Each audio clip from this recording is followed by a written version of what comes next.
And the Sussexes have been touring Nigeria in recent days, with Meghan Markle keen to hammer home her claims that a DNA test showed she was 43% Nigerian.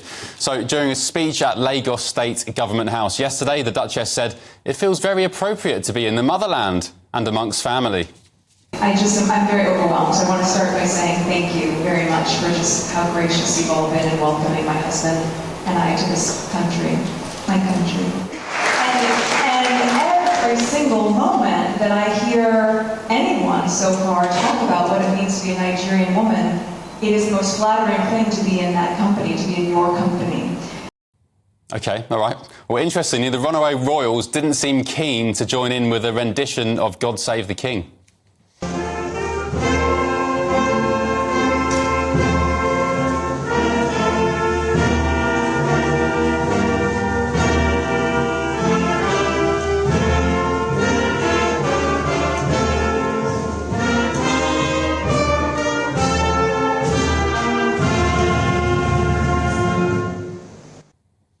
So, Charlotte Griffiths, Prince Harry there, the Duke of Sussex, happy beyond belief, you'd think, with his decision to leave the royal family. How's the tour of Nigeria going down? Some people are saying it's like a fake royal tour or a faux royal tour. Yeah, of course it's a fake royal tour. It's, you know, they're cosplaying how to be royal. And it's also a fashion show, as far as I can tell. There was one event where Meghan changed halfway through the event. She just rushed off to a side door to change. And she's wearing outfits that cost, you know, £2,000 or £3,000 in Nigeria, where, you know, there's a lot of poverty. The whole thing is, I mean, just a farce. But at least it's given us some laughs, because that clip of them staring straight ahead during the national anthem is just hilarious.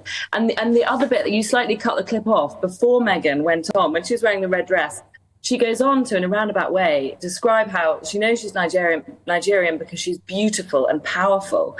And so Yes. She goes on to compliment herself. It's such a good clip. You'll have to play it later in the show. Yeah, we'll try and find that. It was absurd and laughable. It was, you know, proof, if you need it, that Meghan is a massive narcissist. And actually, Meghan called Nigeria, quote, her country, said it was great to be home.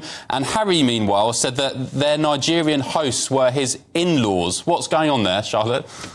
Yeah, well, at least, OK, so when Harry said the in-laws thing, he was cracking a Harry-esque joke, so I'm going to let him off that. Okay. But everything Meghan said, she said with a straight face, with no self-awareness. She wasn't cracking a joke at herself. She was literally calling it the motherland. And I always expected her to hammer home this message that she's 43% Nigerian. We knew that was going to happen, but I honestly, even I didn't predict she'd hammer it home this much. I'm calling it the motherland, saying over and over again she's home and she's amongst her family. I mean, maybe the Americans will enjoy it. I just take these things with too much of a pinch of salt. I must be an old cynic in my old age.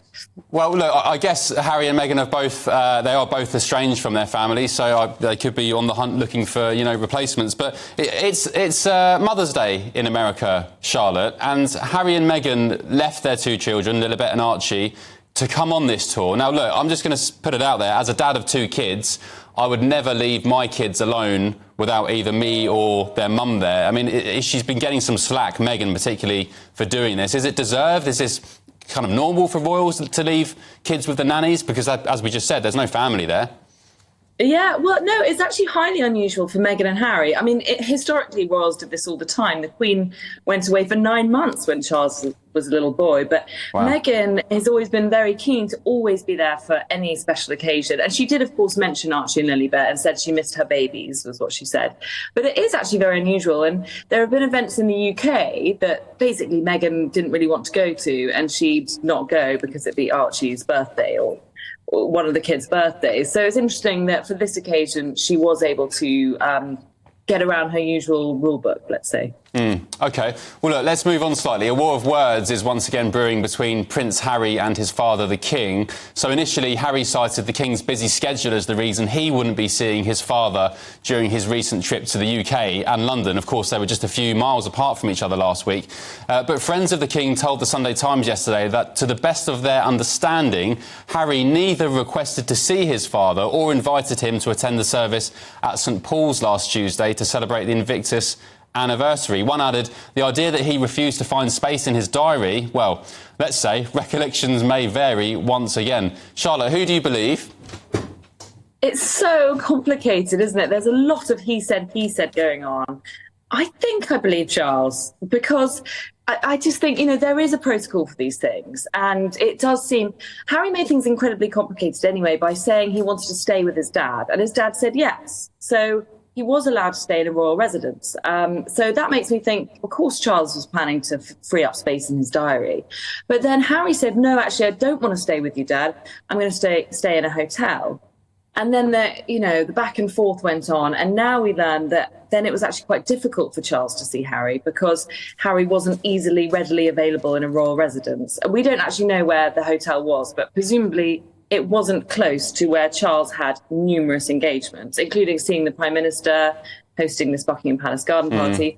And then it must be that in this spat, this war of words, Harry then neglected to invite his father to St. Paul's, which I do believe.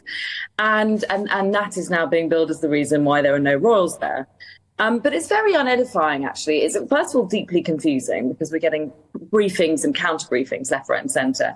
And second of all, this never complain, never explain moniker, it's important, I think. And although Charles has never said anything officially about this whole debacle. Friends were briefing out over the weekend, and then Harry was briefing out again via friends, and seemingly via friends.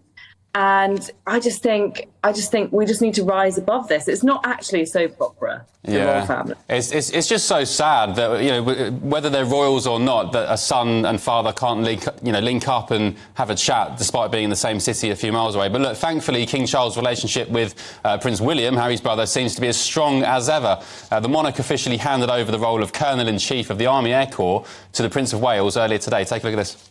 I do hope you'll go from strength to strength in the future with the Prince of Wales as your new Colonel-in-Chief. The great thing is he's a very good pilot indeed, so that's encouraging. So let's have to look after yourselves, and I can't tell you how proud it has made me to be involved with you all this time. Thank you. Bye. So, Charlotte, while Harry's not singing the national anthem in honour of his dad, his father and William are out and about, as close as ever. Yes, and neither of them mentioned Harry. And there is another world in which they hadn't all fallen out. And the first thing you'd mention was, I'm standing in front of an Apache helicopter. And by the way, Harry flew this exact helicopter in Afghanistan, and it's something that actually at the time the royals were very proud of, that Harry was a helicopter pilot. And really everyone thought this honour this Colonel-in-Chief position would actually go to Harry in the end. But of course, that's not possible now.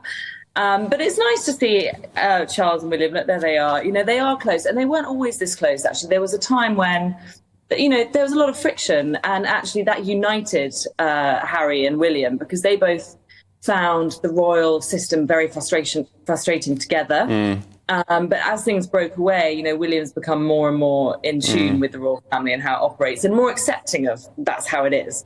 And it's nice to see them together. And I think it'll be a great handover one day. I think the Prince of Wales is going to be a very good Prince of Wales for a long time, and eventually a good king. Well, look, let's hope I completely agree with you. It looks like the future of the monarchy is in safe hands. Harry can gallivant across Nigeria and Africa if he wishes, but at least we've got the Prince and Princess of Wales there to take over the mantle one day. Charlotte Griffiths, Editor-at-Large of the Mail on Sunday, thank you very much.